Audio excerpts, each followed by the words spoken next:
What's up?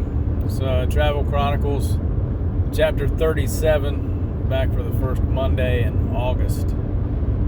And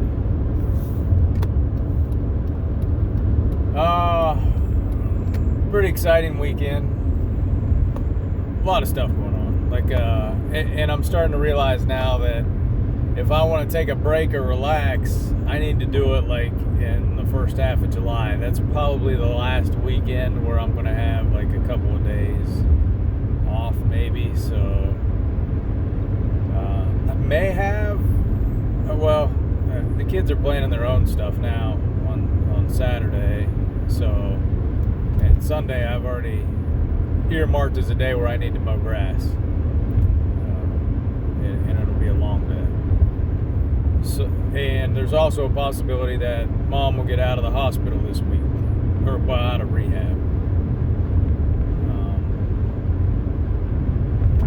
which is good if she's good. You know, it's not good if she's not good. And the problem right now is, to me at least, is that she thinks she's able to just go home and go back to her normal life.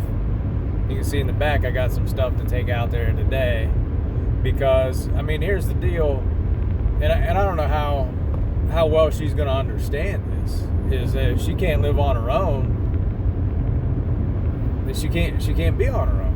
You know, if she can't make it out there and, you know, cook and wash, you know, be able to eat, make it to the restroom on time,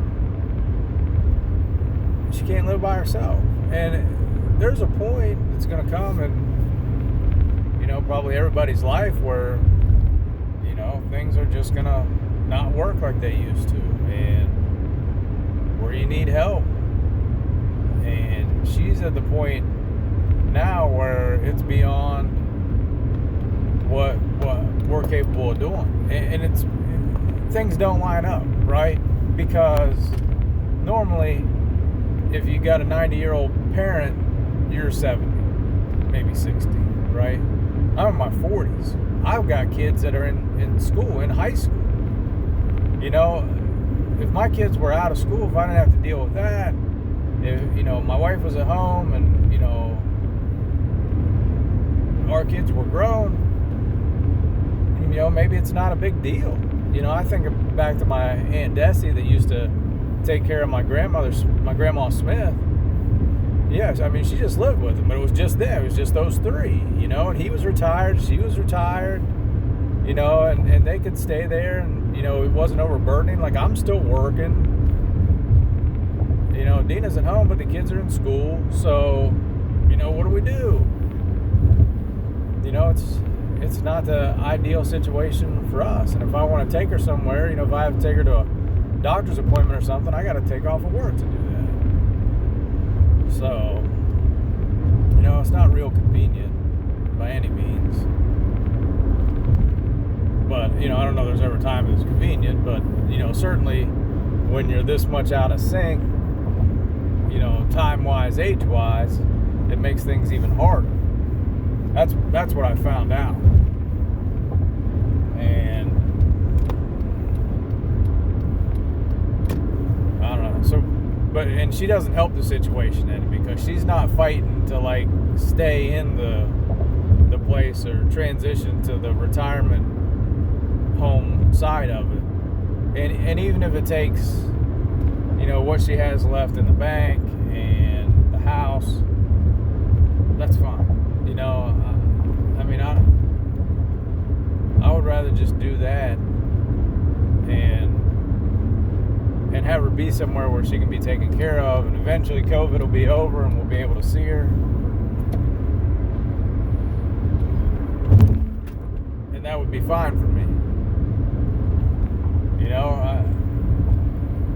If she wants to go back home, and if she wants to be with her dog, well, how's she going to take care of a dog? I mean, here's the thing, like in the last 6 months, she hasn't taken care of herself. So, maybe she's rested up after a 6-month vacation, but I don't know. I think it's going to be extremely hard especially without people waiting on her hand and foot, and it's like, boom, here you go. She's like, well, I took care of myself for this long. It's like, yeah, but the last time you were by yourself, you fell on the floor and you laid there. And then you had to have surgery. So we're going to take some precautions. We're going to get some cameras up where we can see, in the house, see what's going on. And hopefully be able to take care of her that way. It's a little ridiculous how much, she won't tell other people what the problem is. When she went to the emergency room in Glendale, they let her go. But she's not telling them she can't walk or how much pain she's in. It's like, Mom, you telling me you can't walk? I'm like, oh no, they told me I could leave. No, it's not about just leaving. It's like you have to be able to actually function.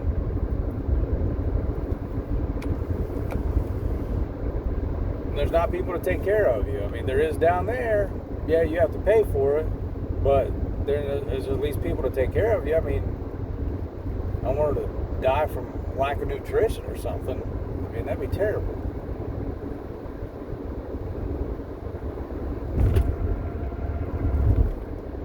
Maybe she just doesn't realize she's 90. I don't know. Like, things are different. Things are definitely different than what they were 10 years ago or 20 years ago. That's for sure. 20 years ago wasn't even a thought. She's fine. She'd go to the store on her own. Now she can't really do that, but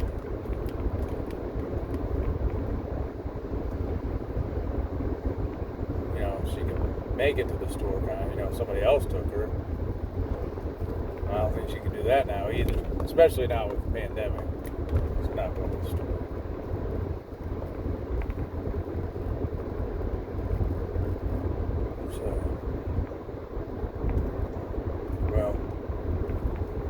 The other big thing is the NBA was back this weekend, and I like watching basketball. But the way ESPN is presenting these games is like every 2 minutes you're getting reminded of the social justice movement. And like, look, it's on the court. They got Black Lives Matter on the court. Everybody's got a Black Lives Matter shirt on, and it's just so much so in your face. And they're talking about things spreading half-truths. Like Breonna Taylor. Look, that's a tragedy, okay? She was shot in her house, in her bed, by the police. Right, she's unarmed. That's terrible. But it was a bad situation anyway, right? Because the cops were serving a warrant that they maybe shouldn't have done. They bust in the house.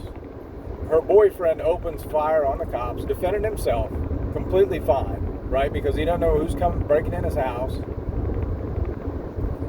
So he's firing shots to defend himself. The police are then firing shots to defend themselves. She gets shot. And yeah, it's a terrible situation. Could it have been avoided? Yeah, 100% could have been avoided. Are the people to blame here?